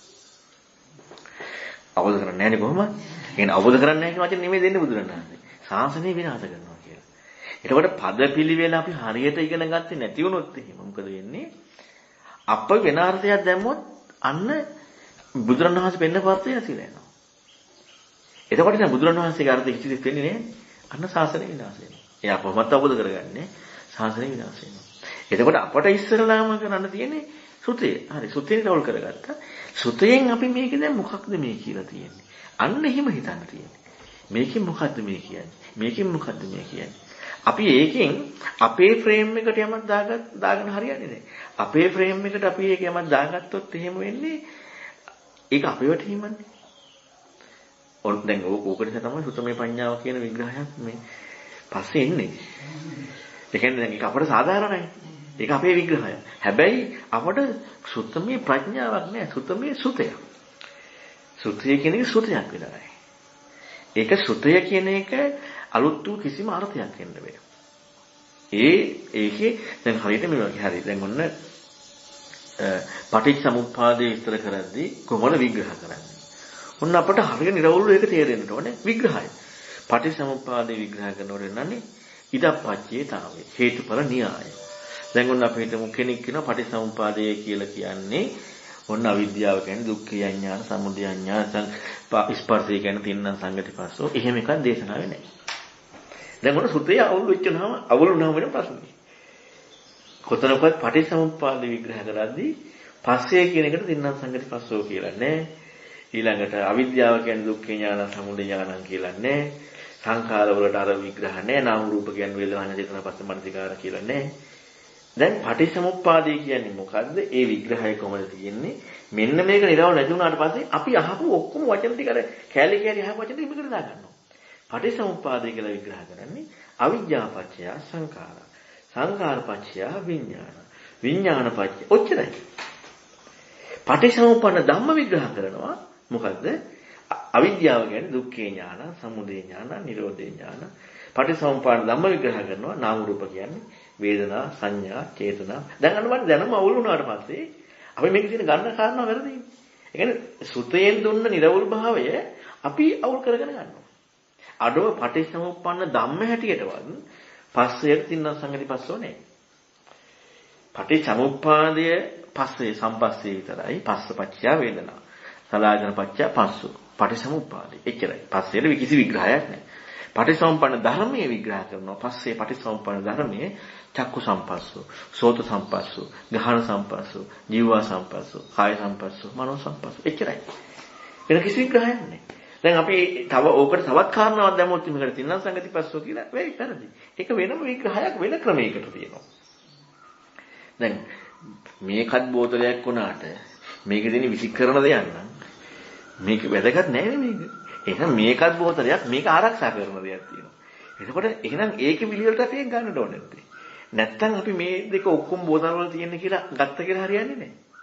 එතකොට එහෙනම් පස්සය කියන කාරණාවේ විග්‍රහය තින්නම් සංගතිපස්සෝ කියන එකත් එක්ක තියෙන්නේ කොතනද? ඒක කොයි විදිහටද විග්‍රහ කරන්නේ? අන්න ඒක විතරයි අපි දෙන්න ගන්නට ඕනේ. අතෙන් අන්න දැනුම නිරවුල් නොවුනහම අපි අර එක එක තැන් වලට කැරි දැමීමෙන් ප්‍රශ්න වෙන්නේ. ඔන්න ඕක තමයි සුතේ කියන්නේ. හරියට මේ කාරණාවේ තියෙන දේ තියෙන විදිහට විතරක්ම තේරුම් ගැනීම. එතකොට දැන් අර්ථයක් නෑ. දැන් අපරොණත්තේ සුතය නෙමෙයි. ඒකෙන් අපට අර්ථයක් වෙන්නට ඕනේ. නෑ මේක සුතයක්. එහෙනම් දැන් අපි ගත්තොත් එහෙම කවුරු හරි මොනවා හරි උගන්වනකොට අපි ඉස්සල්ලාම බලන්න ඕන නැත්තේ අපට ඒක තේරෙන විදිහ නෙමෙයි. එයා එතන දුන්න ෆ්‍රේම් එක මොකක්ද උගන්වන්නේ. අපි එතෙන්ද ගියොත් තමයි එයාගේ දැනුම අපට ගන්න පුළුවන්. අපි දන්න දේත් එක්ක එයාගේ දේ බැලුවොත් එහෙම එයාගේ දැනුම අපට ගන්න බෑ. එහෙනම් බුදුරණවහන්සේගේ දැනුම අපට ගන්න බුදුරණවහන්සේ කියපු ෆ්‍රේම් එක විතර කයි බලන්න ඕනේ. එතකොට තමයි අපට ඒකේ දැනුම අපට ගන්න පුළුවන්. නැත්තම් අපට තේරෙන විදිහට බුදුරණවහන්සේ ධර්මය ගන්න ගියොත් එහෙම එතකොට බුදුරණවහන්සේ කියපු දේ අපට ගන්න බැරි වෙනවා. අන්න දැනුම කියන සුතේ කියන කාරණාව නිරවුල් භාවය කියන්නේ ඒක. එතකොට නම් සුතේ මේක තියෙන තැන තියෙන විදිහ මෙන්න මේ කරුණු ඒව වෙන්විතීම අපි දැනගන්නට ඕනේ. පස්සේ දින්න සංගති පස්ස විග්‍රහය තියෙන මදුපිණ්ඩික සූත්‍රයේ චක්කුංච පටිච්ච රූපී චුප්ප චක්කුඤ්ඤා තින්න සංගති පස්ස පස්සපච්චය වේදනා යං වේදිත සංජානාති යං සංජාන. අන්න මෙතන වෙනම වැඩ පිළිලක් විග්‍රහ කරනවා. එහෙනම් ဒုတိ ද්වය සූත්‍රය පෙන්නනවා. ဒုတိ ද්වය සූත්‍රයේ චක්කුං පටිච්ච රූපී චුප්ප චක්කුඤ්ඤා යම් බික්කේ පටිච්චුප්පජිති විඥානං චක්කුංච පටිච්ච රූපී චුප්ප චක්කුඤ්ඤාන තින්න සංගති පස්ස කියලා අන්න ဒုတိ ද්වය සූත්‍රය තියෙනවා. එතකොට එතනත් වෙන විග්‍රහයක් තියෙනවා. එතකොට එතන ෆ්‍රේම් එක වෙනස්. මදුපිණ්ඩික සූත්‍ර ෆ්‍රේම් එක වෙනස්. එතකොට ඒකේ තියෙන ඒකට විතරක් කියලා අපි කාරණාව ගන්නට ඕනේ. දැන් අපි පටිච්චසමුප්පාදේ කියලා ගත්ත ගමන්ම පස්සේ කියන තින්න සංගති පස්සෝ දාලා ඊළඟට පටිසම්පන්න ධර්ම කියන එකට තව මොකක් හරි විග්‍රහයක් දාලා හැබැයි එහෙම එකක් බුදුරණවහන්සේ දේශනා කළා නැහැ. බුදුරණවහන්සේ අච්චරයි කියලා තියෙන්නේ. දැන් අපි නෙමෙයි ඒකට දැම්මේ දැන් තින්න සංගති පස්සෝ තමයි මෙතන පස්සේ කියන්නේ. අපි දැන් ඒ කියන්නේ දේශනා පොතනකොත් නෑනේ.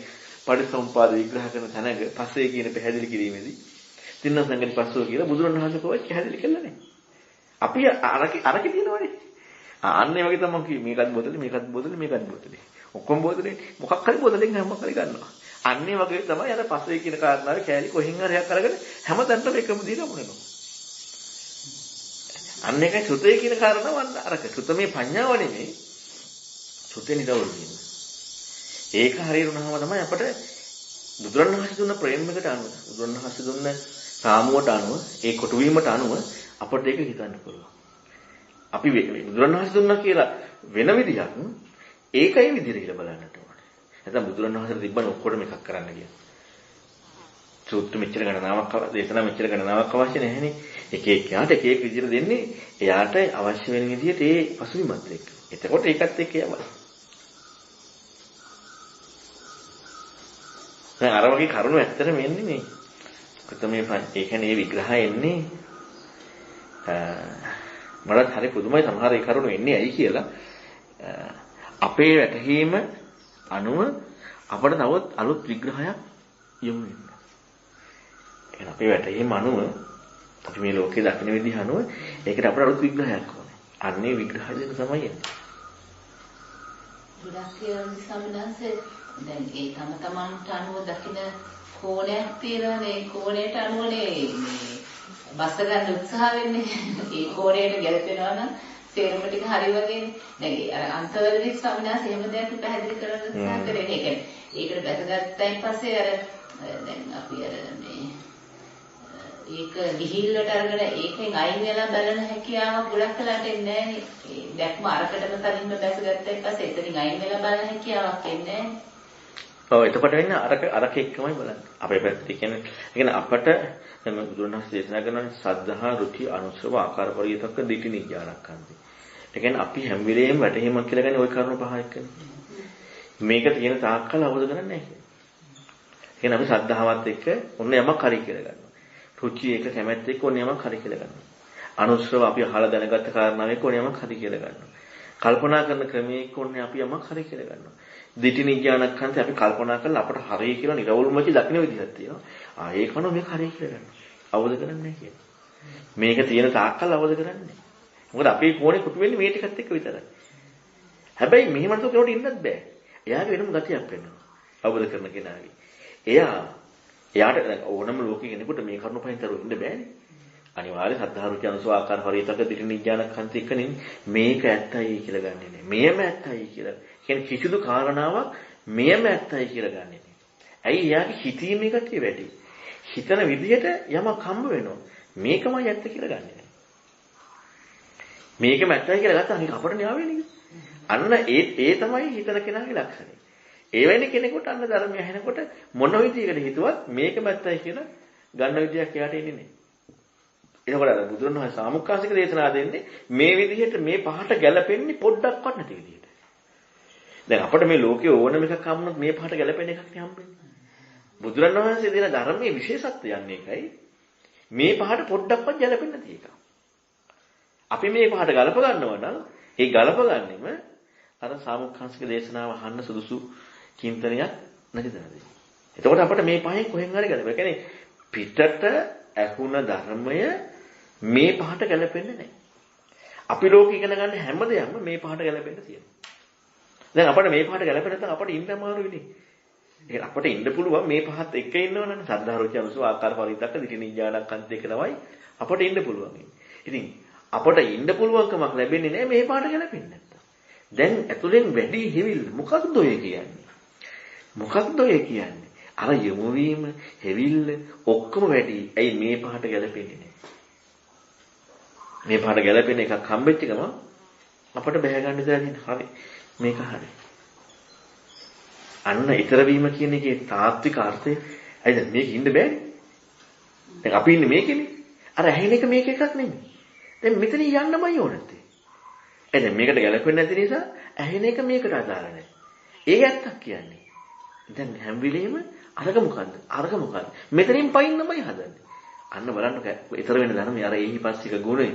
ඒව බලව. ඒ සියල්ලක්ම අර්ථානුක සිද්ධ වෙනවා. අන්න ඊතර වෙනවා. දැන් අර්ථයක් අපට ලැබෙන විදිහක් නැහැ මේ පහට නෙමෙයි තියෙන්නේ. අන්න ඊතර වීම කියන අර්ථය. ප්‍රතිපදාත්මකව ඊතර වීම. ඒක ඉතින් ටිකක් සංකීර්ණයි. දැන් සල්දාස දැන් සතිපට්ඨානේ මේ කියනවනේ අර සමුදය ධම්මානුපස්සී විහෙරති වය ධම්මානුපස්සී විහෙරති සමුදය වය ධම්මානුපස්සී විහෙරති කියනවා. එතකොට දැන් දැන් පියවර 3ක් විදිහට කිව්වට දැන් අන්තිම පියවරේ කියනකොට සමුදය වය කියනකොට එතෙන්දි ඒ බැස ගැනීමක් නැතුව ඒක සතිපට්ඨානේ වඩන විදිහක් ගැන නේද සම්මාසයෙන් විස්තර වෙන්නේ. ඔකෙත් තමයි සෝදන ගොඩක් කරන්න තියෙනවා. සතිපට්ඨානේ ඉස්සලාම දැන් මොන මම ඉස්සලකේ දැනුම කියන කාරණාව දැනුම ඔන්න හරියට ඉගෙන ගත්තා. කියන්නේ සූත්‍ර සම්පූර්ණ ඉගෙන ගත්තා. අපි මේකේ කැමැති තැනකින් අර්ථ විමසන්න ඕනද මුලින් විමසන්න ඕනද? මුලින් නේ. අපට පොඩ්ඩක් හොඳයි වැඩි මේක වටිනවා කියලා හිතුණා කියලා මැදින් විමසන්න ගිහිල්ලා බෑනේ. මොනවාද සුතේ අපි ඉගෙන ගත්තා නම් අපි ආයෙ මුලින් ඉඳලාමයි ඒකේ අර්ථය විමසන්න ඕනේ. දැන් එතකොට අපි අර මුලේ භාවනා ක්‍රමයේ අපි අතහැරෙමුක මොනවා හරි භාවනා ක්‍රමයේ අතහැරලා න්‍යාය ඕක පෙන්වන්න කලින් තව එකක් වෙනවා ඉස්සරහා. ඉති අජ්ජත්තං වා කායේ කායන පස්සේද බහිද්ධාවා කායේ කායන පස්සේද ඔය කරුණ ටික වෙන්නනවා. එතකොට මම දැන් කායන පස්සනවා කියන්නේ කය ගැන බලනවා නෙමෙයි කයේ කයano දකින්නවා කියන එකනේ. කායේ කායන පස්ස කියන්නේ කයේ කයano දකින්නවා කියන එකනේ. දැන් මම මේකේ ඔය අර පොතේ මම මොකද ලියලා තියෙනවා ලස්සනට. මේකෙත් පෙන්නනවා දැන් ඉති අජ්ජත්තන්වා මේසේ ආධ්‍යාත්මික කය. දැන් අපි මේ වචන මේ කියන්නේ මේ sannivedanaye හරියට නොගියොත් එහෙම අපි මේකෙන් ගන්න වැරද්ද. දැන් මම මෙහෙම කියන්නම්කෝ. මම මේ පොතේ කියනවා මේ වතුර එක බොන්න. නැත්නම් මේ කෝප්පේ මම කියනවා මේ කෝප්පේ අයින් කරන්න. එතකොට මේ කෝප්පේ අයින් කරන්න කියනකොට කෝප්පේට තමයි මම තැන දීලා තියෙන්නේ නේ. දැන් මම ඔන්න කෝප්පේ මෙහෙම අයින් කරනවා. මෙසේ කෝප්පේ අයින් කරනවා. දැන් කෝප්පේට තැනක් දීලාද මම අයින් කරන ක්‍රමයට තැනක් දීලාද? ක්‍රමයට නේ. මෙසේ කෝප්පේ අයින් කරනවා. දැන් මෙහෙම තිබ්බොත් එහෙම මේ කෝප්පේ අයින් කරන්න. දැන් දුන්නේ මෙතන කෝප්පේට තනන්නේ මෙසේ කෝප්පේ අයින් කරනවා. දැන් තන දුන්නේ ක්‍රමයටනේ. කලින් දුන්නේ මේ කෝප්පේ. ඉති අජ්ජත්තං වා කියලා තියෙනවා. ඉති කියන්නේ මෙසේ. අපි ගන්නෙ මේකයි. ඉති අජ්ජත්තං වා කායේ කායano පස්සේ විහෙරති. මේ කයේ කයano දකින්න වාසය. මේ කය. මෙසේ කය නෙමෙයි. මෙසේ කය කියන එකේ ක්‍රමයක් තියෙනවා. මේ කය කියනකොට කයට ලං කරලා තියෙනවා. ඒතකොට මේ කයේ හට ගැනීම බලන්න යන්නේ. හැබැයි බුදුරණවහන්සේ කියන්නේ මෙසේ. එතකොට මේ කයේ හට ගැනීමයි මෙසේ හට ගැනීමයි කියන එකේ අර්ථ දෙකක්. මේ කයේ හට ගැනීමයි මෙසේ කයේ කය අනුව හට ගැනීමයි කියන එකේ අර්ථ දෙකක්. එතකොට අන්න අර මූලික අර්ථය කියන්නේ මේක දුන්න විදිහ අපි හරියටම ගත්තේ නැති වුණොත් එහෙම දැන් අර මම එක උදාහරණ කතාවක් කියන්නේ සමන් කියන කෙනෙක් මරන්න එපා නිදහස් කරන්න කියලා අඩුකාරී තිඟුණාට පස්සේ ක්‍රමාව දැම්මොත් එහෙම මරන්න කියන තැන තනිකර අර්ථය වෙනස් සමන් මරන්න එපා නිදහස් කරන්න. එතකොට ක්‍රමාවෙන් කොහොම අර්ථ වෙනස් වුණා නම් මේ ඉති කියන්නේ මෙසේ කියලා අයන් කියන්නේ මේ කියලා. අයං කායෝ කියලා කිව්වොත් මේකයි. ඉති කායෝ කියලා කිව්වොත් මෙසේකයි. මෙසේ කය කියනකොට කයට ළඟ වෙලා නැහැ. මෙසේ කයෙහි කියන කාරණාවේදී කරන කරුණට. අන්න දකින්න දෙයටයි ලං කරලා තියෙන්නේ. මොකද දැකීම මෙසේ කයෙහි කය අනුව දකින්න. එතකොට කය කියන කාරණාව අදාළ නැහැ. දැකීමටයි පෙන්වන්න දෙලා තියෙන්නේ. එතකොට මෙසේ දැකීම නම් දැකීම පේන්න ඕනේ. දැකීම පේන විදිහ තමයි උඩින් විග්‍රහ කරලා තියෙන්නේ. මොකද්ද? ආනාපාන සතියෙන් හරි සම්පජන්ණයෙන් හරි පජානාති කියන විග්‍රහයක් එක්ක ඊතර වීම අර්ථය කියන්නේ ඒකෙන් තනිකරම අර්ථ ගැනෙන විදිහට. ඒ දැන් ක්‍රමයේ කියලා තියෙන්න ඕනේ මේක කියන්නේ. නැත්නම් මෙසේ කය යනවා දකින්න කියලා කියන්න බෑනේ. ක්‍රමයක් පෙන්ලා තියෙන්න ඕනේ. ක්‍රමයක් පෙන්ලා ඉවරලා කියනවා මෙසේ කය යනවා දකින්න. මේ කය නෙමෙයි. මේ කය වුණොත් හුස්ම රැල්ලට ලං වෙනවා. මේ කය වුණොත් කකුලට ලං වෙනවා. මේ කය වුණොත් කුණු වෙන මලකුණට ලං වෙනවා. මේ කය වුණොත් කෙස්ලොම් වලට ලං වෙනවා. මේ කය වුණොත් ධාතු වලට ලං වෙනවා. මෙසේ කය වුණොත් ක්‍රමයට ලං වෙනවා. මෙසේ කය යනකොට ක්‍රමයට ලං වෙනවා. අන ක්‍රමේ විග්‍රහයේ තියෙනවා පජානාති කියන පැහැදිලි කිරීම එක. එතකොට එහෙනම් ඒ පැහැදිලි කිරීම තුල මුලින් කියවිලා තියෙන්නේ අර කියන්න යන සියලු විග්‍රහය උඩ කියවිලා තියෙන්නේ. ඒක තමයි දැන් හරියට මම මේක කරනවා. මෙසේ කරන්නේ. අන්න මූලික ආනාපානසතිය කිව්වා. ওই විදිහට කරන්නේ. එච්චරයි. ඒ ওই විදිහට කරනවා කියන කරුණ මේ විග්‍රහ කරලා තියෙනවා. මෙසේ ආධ්‍යාත්මික කයේ කය අනු දකිමින් වාසය කරයි.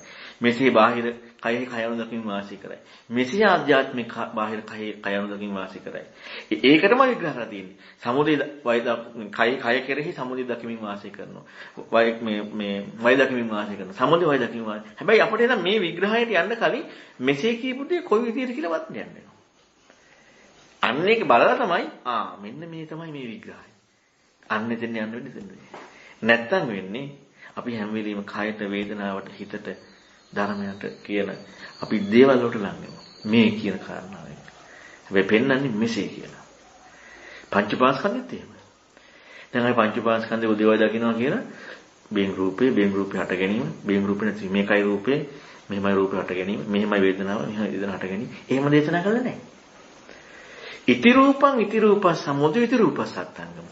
මෙසේ රූපයයි මෙසේ රූපේ හට ගැනීමයි මෙසේ රූප නැතිවීමයි. මෙසේ වේදනාවයි මෙසේ වේදනාව හට ගැනීමයි මෙසේ වේදනාව නැතිවීමයි.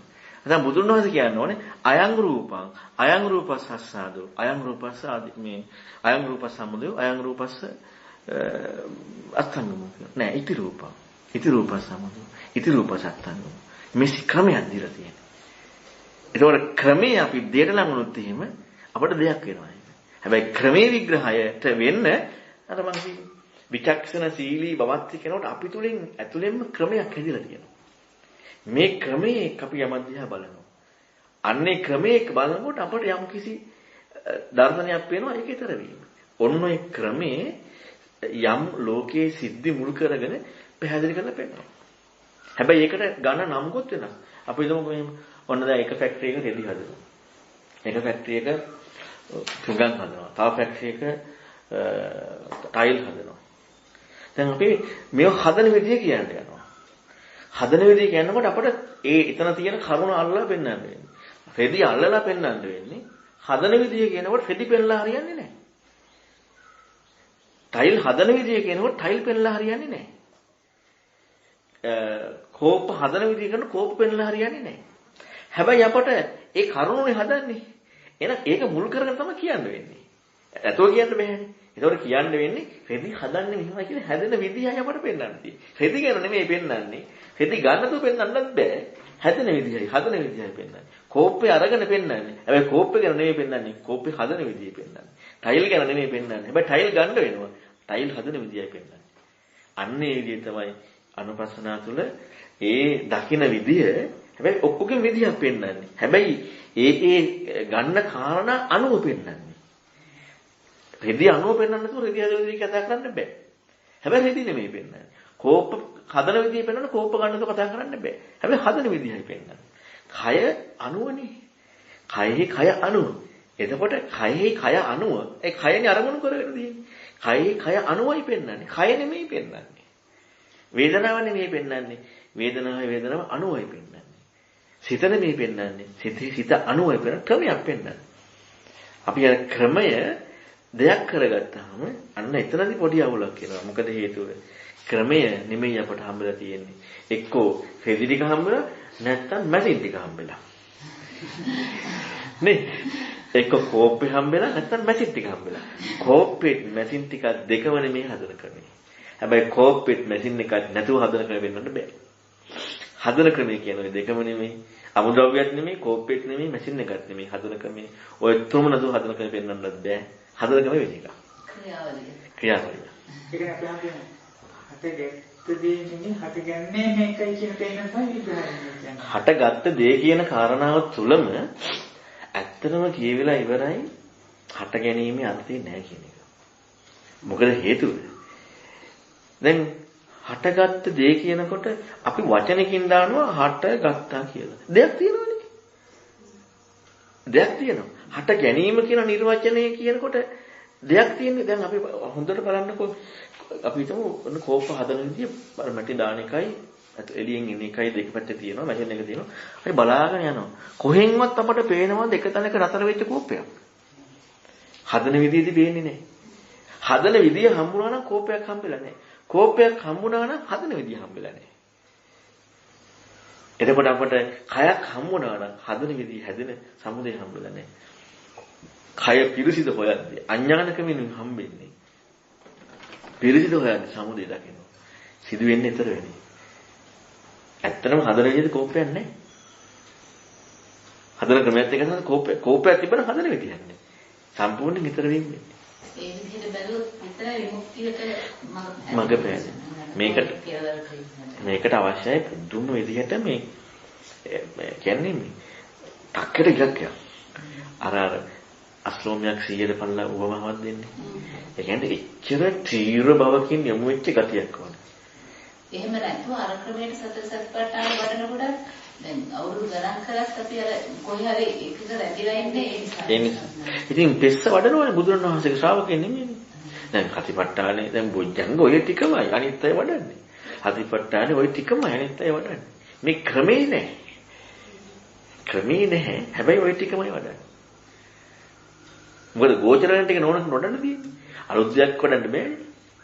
දැන් සාමිනාසෙම පැහැදිලි කරනකොටත් හිතට හරි සහනයක් සැනසීමක් දැනෙනවා දැන් අර ලොකු කියන්නේ උපමාවලින් සාමිනාසි කියනකොට කියන්න උත්සාහ කරන දේ දෙනවා හොඳට. දැන් ඒක අහගෙන ඉන්නකොටත් අර ඒකින් හිත හරි බොහොම සහැල්ලු සත්‍යෙට එහෙමපත් වෙනවට සැනසීමක් දැනෙනවනේ. මේක අර ලොකු පොතක් හරි ඉඳගෙන අපි ලොකු පරයන්කෙන් එහෙම නොවුනට ඒ ධර්ම සාකච්ඡාවක ඒ රසය එහෙමම තියෙනවනේ. අනිවාර්යෙන් ඒක තමයි අපි එතනින් එහාට තල්ලු වෙන්නේ. දැන් අපි කියන්නේ ඇත්තටම කවදාවත් දැන් මමත් එක්ක මේ කතා කරන කාරණාව වික්ෂිප්ත මනසක් එක්ක අපේ දැඩිකමක් එක්ක අපේ දේ පෙරටු කරගෙන කවදාවත් ඒ කියන කාරණාව ගන්න බෑ. ඒ කියන්නේ අපි තුල අනිවාර්යයෙන්ම හිත මුදු ඒ කියන්නේ හිතේ යම් විනීවරණ බවක් එනවා. හිත ඒකටම යොමු වෙච්ච බවක් එනවා. එතකොට ඉතින් අනිවාර්යයෙන්ම ප්‍රභාසර භාවයක් එක්ක ඒකට අනුගත වීමක් තියෙනවා. ඒක එතකොට අපි ඒක තමයි ඊළඟට හොයන්න තියෙන්නේ. මොකද්ද එතකොට මේ කාරණා කියන්නේ? මොකද්ද මේ විග්‍රහය තියෙන්නේ? එතකොට අපි සම්පූර්ණයෙන් අපේ පොණේ වෙනස් පැත්තකටම හැරෙනවා. අන්න ඒකත් එක්ක අපිට ඊළඟට බලන්න පුළුවන්. සංසාර එක තැනක තියෙනවා අර රජතුමා කෙනෙකුට කියනවා හොඳ වීණා වාදනයක් කියලා වීණාව ගන්නද කියලා. එතකොට වීණාව කියන. එතකොට රජතුමා අහනවා කොමේකි ශබ්දේකි. ඒ ශබ්දේ දැනෙන්නේ කියන්නේ වීණාවට දෙන්නේ. ශබ්දේ නැතුව වීණාවට මොකක්ද කියන්නේ? ඒක ශබ්දය ඒ පොඩ්ඩක් ඒ බලන්න විස්තර කරන්න. ඔව් එතන පෙන්නන්නේ වීණාව ඇත්තටම ගත්තොත් එහෙම වීණාව කියන කාරණාව අපි නම් කිල්ලක් විතරනේ ලෑලි කෑල්ලකුයි අර කුරුටියකුයි තටකටයි දණ්ඩකටයි වීණාව කියන නිර්වචනේ සද්දයත් එක්කම නිර්වචනේ තියෙන්නේ. එතකොට එහෙනම් අපි වීණාව කියලා නම් කිරීමකට අපි වීණාව කියනවා. වීණාවේ අර්ථය වෙන්නේ ශබ්දය නිකුත් කිරීමත් එකයි. ඒක තමයි සැබෑම වීණාව. නිකුත් වෙන තැනදී වීණාව වෙන්නේ. නිකුත් වෙන්නේ නැතුව තියෙද්දි වීණාව වෙන්නේ නැහැ. ශබ්ද නැත්නම් වීණාව නැහැ. වීණාව කතාව නැහැ. එතකොට හඬ කියන කාරණාවනේ දැන් රජතුමා ඉල්ලන්නේ. ඉතින් හඬ කොහොමද හරකනේ? එතන පෙන්වන්නේ හඬක් කියන එක හටගන්න ස්වභාවයක් තියෙනවා කියන කාරණාව. ඒක මම කියලා ගන්න සුදුසු නැහැ කියලා තව විග්‍රහයක් තියෙනවා ඒකේ. එතකොට දැන් ඒකෙදි පව පෙන්වන්නේ අපිට අර යමක් කියන්නේ පද පරම කියන කාරණාවම තමයි. යමක් අපි අර්ථාන්විත නැතුව අපි ලේබල් කරලා තියෙනවා. එහෙනම් ලේබල් එකකට පමණක් සීමා වෙලා තියෙනවා. මම ඔකට මේ දවස්වලදී හොඳ කතා ටිකක් කියනවා මේ. දැන් එක එක බෝසල් වල වුණ ගහලා තියෙනවා. අපි හිතමු එක එක මේ බෙහෙත් වර්ග නැත්නම් අපි හිතමු මේ එක එක කිරි වර්ග හොඳ ඖෂධ ಜಾති බෝතලේ නම ගහලා මේකට දැන් මොකද කරන්නේ හරියට හැම එකම බෝතලේ නම නැත්නම් අපිට කිරි එක බොන්න බෑනේ කොහොම කිරි එක නෙමෙයි බොන්නේ ඔක්කොම ලේබල් ටික ලෙව කාලා මේ ඔක්කොම එක රහයි කියලා කියනවා හරිනේ කාබන් රහනේ මේ දැන් එයා වුණ අරක එකත් ලෙව කරා මේක ලෙව කරා ඔක්කොම එකම රහයි ඉතින් කිසි ප්‍රශ්නයක් නැහැ අන්න ඒ වගේ තමයි මේ අපි අර මේ පදය අර පදයයි මේ පදයයි ඔක්කොම අපට හරිය ලස්සනට වැටහෙනවා. හරියට ගැලපෙනවා. ඔක්කොම එක විදිහයි. අර ඔක්කොගේම කාබන් රහ වගේ. හැබැයි අපට වෙන්වෙන් කාරණා දිහා බලනකොට අපට වෙනම කෝණයක් හැදේ. අත්‍තරම ආනන්ද ස්වාමීන් වහන්සේට විතරයි සාධාරණ මේ සූත්‍ර ටික ඔක්කොම දරාගෙන ඒක කියන්නේ ඒක වෙනම දැන් අතීතේ ඔක්කොම දරාගෙන නැහැ.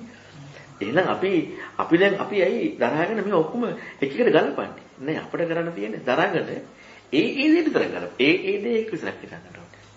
අපිට අර ගොඩාක් දේවල් තියෙන. දැන් ඔය ඔක්කොම දන්නේ නෑනේ කවුරු.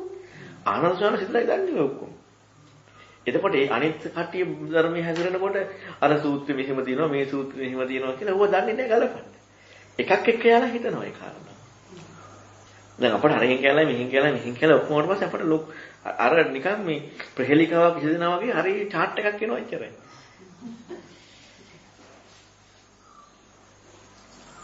අර කෝප්පු දාන්න පැහැදිලි සරණද කෝප්පු තියෙන විදිහ. ඒක තමයි. ඔන්න ඔය ටික ලස්සන විග්‍රහ කරනවා පුතේ. ඔය විදිහේ ඉතිමන් කියන කාරණාවක් කියන සක්කාය දිට්ඨි ප්‍රහාණය පොත.